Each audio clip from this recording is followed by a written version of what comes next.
आज किस तरह का प्रेस कॉन्फ्रेंस है, इसका क्या उद्देश्य है? जी, आज किस तरह का प्रेस क्यों बुलाई गई? आज मुझे भारतीय जनता पार्टी ने इस लोकसभा क्षेत्र से प्रत्याशी घोषित किया है। मुख्य रूप से लगता है कि अध्यक्ष जी ने प्रेस वार्ता इसी क्रम में बुलाई होगी, ऐसा मुझे लगता है। क्या कहेंगे, जिस तरह से तमाम नामों पे चर्चा चल रही थी और अचानक से आपका नाम सामने आया, आप गाजीपुर से बीजेपी के प्रत्याशी बन चुके हैं, क्या आगे दिखता है? इसके लिए तो मैं संगठन को कोटशः धन्यवाद देता हूं। अभी कई कार्यकर्ताओं का जो फोन आ रहा है दिन भर, उनको ये प्रसन्नता है कि एक सामान्य कार्यकर्ता को पार्टी ने टिकट दिया है। अब पार्टी अपने कार्यकर्ताओं का मूल्यांकन किस प्रकार से कर रही है, इसलिए पार्टी का कोटशः धन्यवाद है इसको। इसने हर कार्यकर्ता को ठीक से इसका मूल्यांकन करना पार्टी ने जाना है।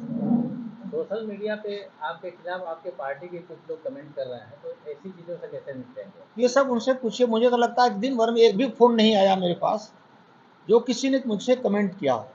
सारे कार्यकर्ता अति प्रसन्न है। जो पुराने, मैं गाजीपुर जनपद का ऐसा कोई जनपद नहीं है, कोई गांव नहीं है जहां मेरी मोटरसाइकिल नहीं गई हो। इतने दिनों में मैं संघ का जिला कार्यवाह रहा, विभाग कार्यवाह रहा, सह विभाग कार्यवाह रहा, जिला संचालक रहा, बहुत दिन तक काम किया। वर्तमान में भी जब टिकट मिला उसी दिन मेरी मुक्ति हुई एक पद से।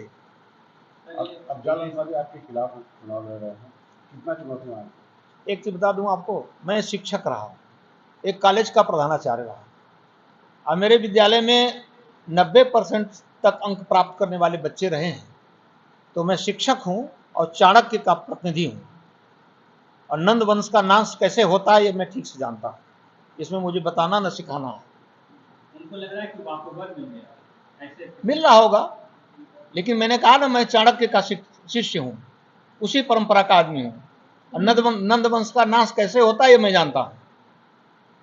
अब आपको लग रहा हो वाकओवर, तो उसके लिए मैं क्या कर सकता हूँ। साहब, ये गाजीपुर जनपद जो है जातिगत समीकरण के बराबर चुनाव होते हैं और यादव का बाहुल्य जिला है, उसको देखते हुए कैसे आप हिस्सेदारी करेंगे? देखिए, पूरे देश में जातिगत समीकरण, अनेक समीकरण टूटे हैं।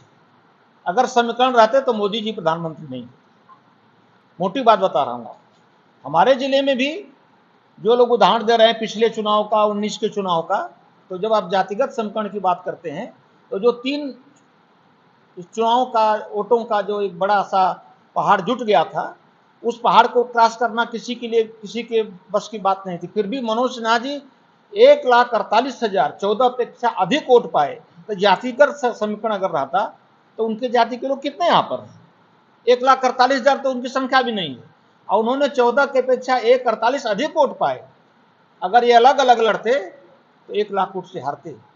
अब पूरे प्रदेश में भारतीय जनता पार्टी ने सारे समीकरण को, उतना बड़ा समीकरण कुछ नहीं बनता है जहां सपा बसपा मिल जाए, फिर भी 65 सीटें भाजपा ने जीती। एक बात आपने कही कि जिस दिन टिकट मिला था कि हमने टिकट नहीं मांगा, हमको मिल गया, क्या सही में आपने टिकट नहीं मांगा था? बिल्कुल नहीं मांगा था।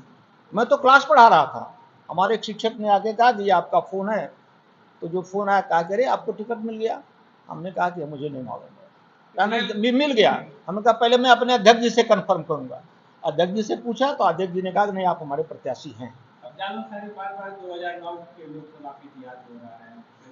देखिए, चुनाव इतिहास, अंग्रेजों का शासन था, इतिहास दोहराएंगे? इस देश में अंग्रेजों का शासन था, इतिहास दोहराएंगे? कोई संकेत हो, वर्तमान देखिए, वर्तमान में क्या है ये देख के चलिए। अभी तक आप कोई भी चुनाव लड़े नहीं इससे पहले, और सीधे आपको लोकसभा प्रत्याशी? एक छोटा चुनाव लड़ा, वो निर्विरोध हो गया।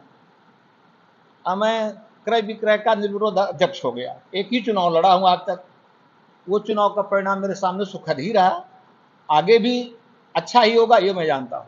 पिछले लोकसभा चुनाव में जखनिया आप ही के क्षेत्र से भाजपा पिछड़ गई थी। जी, पिछड़ गई थी, लेकिन इससे पहले चुनाव में जखनिया से भाजपा सबसे आगे जीती थी। धन्यवाद।